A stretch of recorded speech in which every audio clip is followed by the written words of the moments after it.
Mesdames et messieurs, la vie est un voyage complexe, beau et imprévisible, que nous parcourons tous à notre manière. À chaque pas, à chaque décision, nous cherchons un sens dans le chaos, quelque chose qui relie les points et nous apporte la paix. Mais si je vous disais que la vie est comme du thé? Je sais, cela peut sembler étrange. Après tout, le thé, c'est une simple boisson, quelque chose que l'on consomme sans trop y penser. Mais plongeons un peu plus profondément dans cette idée, l'ébullition de l'ego. Dans la vie, nous portons tous un ego. Cette voix intérieure qui murmure « Tu mérites plus »,« Tu es meilleur que les autres »,« Tu as gagné le droit d'être au sommet ». L'ego façonne notre perception du monde. Il nous pousse à prouver notre valeur aux autres, à défendre notre place avec fierté. Mais l'ego, c'est comme l'eau dans une bouilloire. Il faut le faire bouillir pour en comprendre la véritable nature. Avez-vous déjà observé une bouilloire sur le feu, attendant que l'eau se mette à frémir? On ne sait jamais exactement quand l'ébullition va commencer, mais une fois que c'est lancé, il n'y a plus de retour en arrière. L'eau se transforme, elle change d'état sous vos yeux. C'est exactement ce qui se passe quand vous affrontez votre ego. Lorsque vous le défiez, lorsque vous le mettez sous pression, la transformation commence. Vous découvrez qui vous êtes réellement, pas la personne que votre fierté vous a fait croire que vous étiez. Nous avons tous ces moments de vie où nous nous retrouvons à un carrefour, tiraillés entre notre orgueil et la nécessité du changement. Nous résistons, nous nous accrochons à ce que nous connaissons, par peur de perdre le contrôle. Mais voici la vérité, le changement est inévitable. La croissance vient de l'inconfort. Si vous luttez contre la chaleur, vous vous retenez.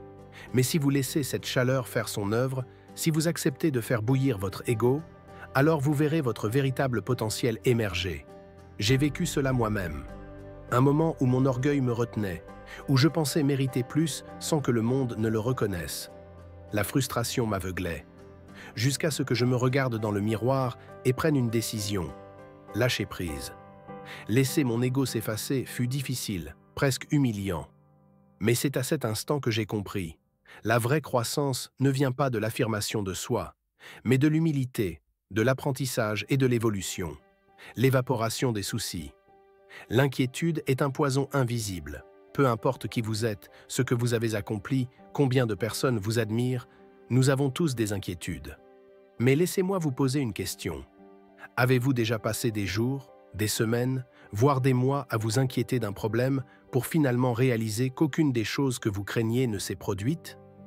L'inquiétude est comme l'eau dans une bouilloire. Elle ne reste pas en place, elle s'évapore.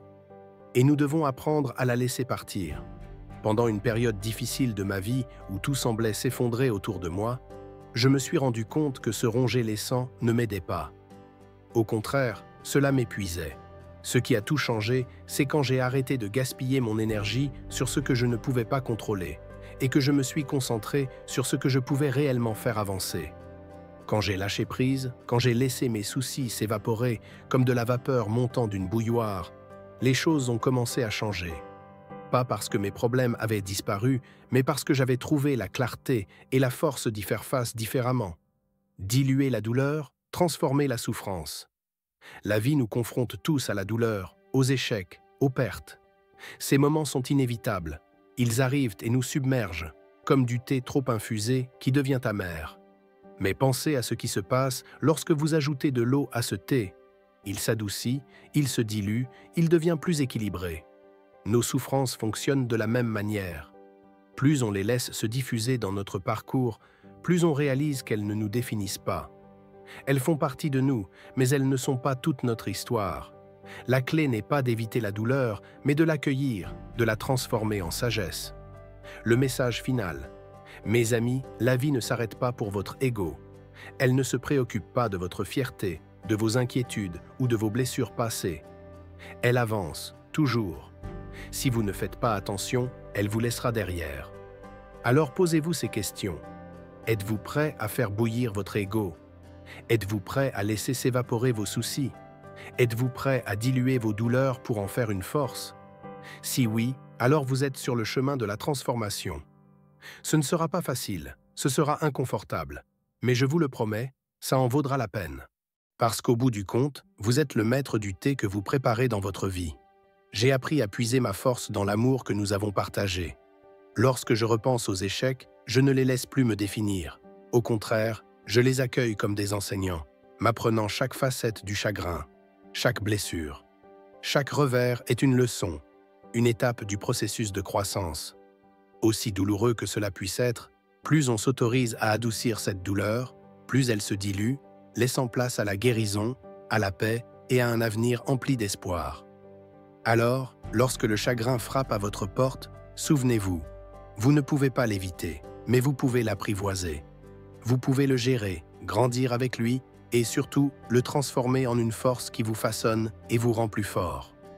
Un jour, en regardant en arrière, vous comprendrez que votre douleur ne vous a pas détruit, mais qu'elle a contribué à faire de vous la personne que vous êtes devenue.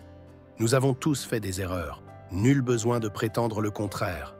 Nous avons tous trébuché, connu des échecs et traversé ces moments où tout semble s'effondrer. Ces instants où l'on a l'impression d'avoir failli, de s'être déçu soi-même ou pire encore, d'avoir déçu les autres. Mais les erreurs ne sont pas une sentence définitive. Elles ne sont pas le dernier chapitre de notre histoire.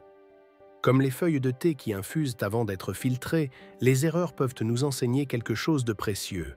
Nous ne pouvons pas les effacer, mais nous pouvons en tirer des leçons, laisser le regret derrière nous et avancer plus sage. Lorsque l'échec vous frappe, il semble insurmontable. Il pèse lourd, il accable. Mais souvenez-vous, ce n'est pas la fin du chemin. Ce n'est qu'un détour. Ce qui compte, ce n'est pas l'échec en lui-même, mais la manière dont vous choisissez d'y répondre. Vous pouvez le laisser vous briser ou en extraire la sagesse nécessaire pour rebondir. J'ai moi-même fait des erreurs qui auraient pu tout me coûter. Mais plutôt que de m'y complaire, j'ai choisi d'apprendre, de comprendre ce qui n'avait pas fonctionné, d'en tirer des leçons pour ne pas répéter ces mêmes faux pas.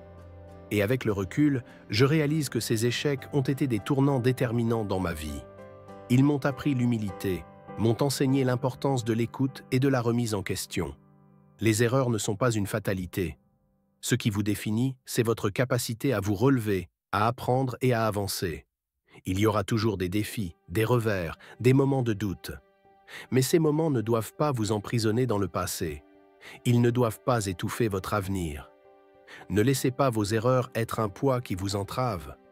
Faites-en des marches qui vous élèvent. Laissez-les vous propulser vers vos plus grandes réussites. Car à la fin de la journée, vous n'êtes pas vos échecs. Vous êtes celui ou celle qui choisit de se relever, d'apprendre et de devenir meilleur. La vie est comme une tasse de thé. Elle passe par des ébullitions, des évaporations, des filtrages. Ce qui en reste, c'est l'essence de votre force, de votre résilience et de votre bonheur. Ce bonheur ne dépend pas de ce qui est à l'extérieur, mais de ce que vous cultivez en vous. Il ne vient pas d'une quête effrénée, mais de votre capacité à apprécier les petites victoires, les instants de calme, les moments partagés avec ceux que vous aimez. Apprenez à infuser patience et discipline, à évaporer vos inquiétudes, à diluer vos peines et à filtrer vos erreurs. Car lorsque vous faites ce travail intérieur, vous réalisez que le bonheur ne se trouve pas dans une perfection inaccessible, mais dans la paix que vous construisez en vous-même. Alors aujourd'hui, je vous invite à savourer chaque instant, à embrasser chaque leçon et à vous rappeler que tout ce que vous cherchez est déjà en vous.